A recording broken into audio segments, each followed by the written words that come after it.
The boy's voice was barely louder than the hum of the broken refrigerator behind the small convenience store. "Mommy hasn't eaten a broken bar. Can you share expired bread?" He held a plastic-wrapped loaf with two hands, as if it were something sacred. His shoes were too big, his jacket too thin, and his eyes carried a kind of bravery children should never have to learn. Behind him, his mother pretended to study the notice board, pretending she wasn't listening, pretending pride could quiet hunger. At that exact moment, a black luxury car stopped at the curb, and a single dad CEO stepped out, distracted, stressed, and completely unaware that the next few minutes would rewrite his definition of success. The CEO's name was Adam Hale. To the world, he was numbers, headlines, and sharp suits. To his daughter Lily, he was the man who forgot bedtime stories but never forgot to tuck her in. That morning, he had dropped her at school after another night of missed sleep, another board meeting about profits and layoffs, another reminder that being at the top meant being alone. He had stopped at the store to buy coffee strong enough to keep him upright, his phone buzzing with messages he didn't want to answer. He almost walked past the boy. Almost. What made him stop was not the words, but the way the boy said mommy. Not weak, not begging, protective. Adam remembered Lily at 4, standing in front of him once when he raised his voice at a call, saying, "Daddy, please don't be sad." Children learn strength too early sometimes. Adam turned. The cashier shook her head gently. "We can't sell expired bread, sweetheart." Her voice was kind but firm,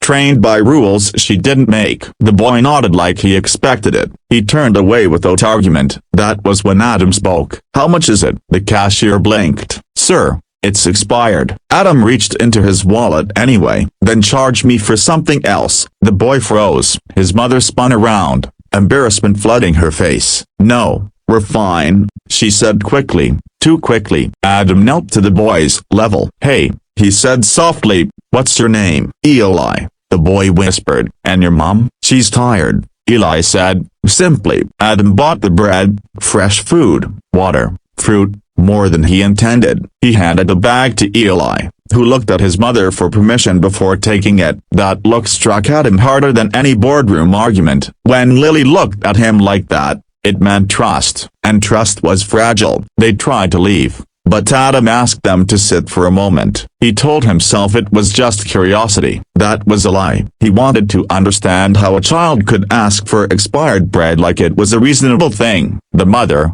Sarah, eventually sat. Her story came out in pieces. Job lost, rent late, husband gone, not dead, just gone. Pride chipped away one quiet date at a time. Adam listened more than he spoke. It had been a long time since anyone talked to him without wanting something from him. Or maybe she wanted nothing because she had already given up asking. When they left, Adam watched them walk down the street, Eli holding the bag like treasure. He stood there long after his coffee went cold. If this moment already means something to you, pause for 1 second, like the video, and stay with this story, because what happens next is why kindness echoes far beyond a single day. That night, Adam couldn't sleep. Lily was at the kitchen table drawing. "Daddy," she said, "can we help someone tomorrow?" Adam looked at her. "Why?" She shrugged. "Because sometimes people are hungry." Adam felt his chest tighten. Children saw everything. He nodded. Over the next weeks, Adam couldn't forget Eli's face. He started noticing things he'd trained himself not to see. The tired eyes at bus stops, the quiet calculations people made as checkout counters. He found Sarah again, not because he searched, but because she worked part-time cleaning an office building 1 floor below his own. When he recognized her, she looked ready to disappear. "I'm not here to judge," Adam said. "I'm here to ask if you want help." Help didn't come easy. Sarah refused money. Pride again. So Adam offered work. Not charity, real work. Flexible hours, childcare support. It took time. Trust always does. Eli started waiting for her in the lobby after school,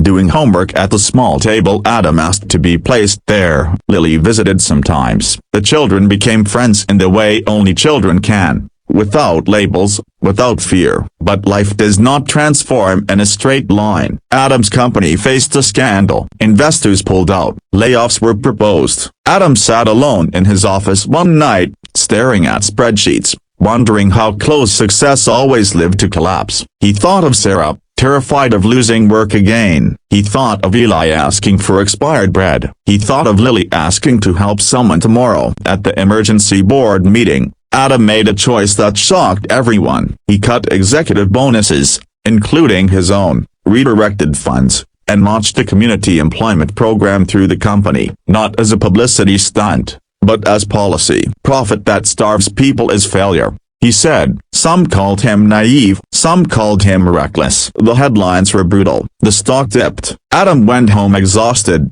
unsure if he destroyed everything he built. That night, Lily hugged him tighter than usual. "Daddy," she said, "even if you lose your job, I'll still share my snacks." Adam laughed through tears. Sometimes children rescue adults without knowing it. Months passed. The program worked better than expected. Productivity rose. Loyalty deepened. The company stabilized. The headlines changed. Sarah moved into a small apartment. Eli grew taller. He stopped asking for expired bread. One afternoon, Adam found a drawing on his desk. It showed three figures holding hands. On top, Eli had written, "Thank you for seeing us." Years later, Adam stood on a stage giving a speech people would quote, but the line that mattered most was quiet. "The day I learned what leadership really meant," he said, "was the day a boy asked for expired bread, not for himself, but for his mother." The audience applauded, but Adam saw only Eli in the crowd,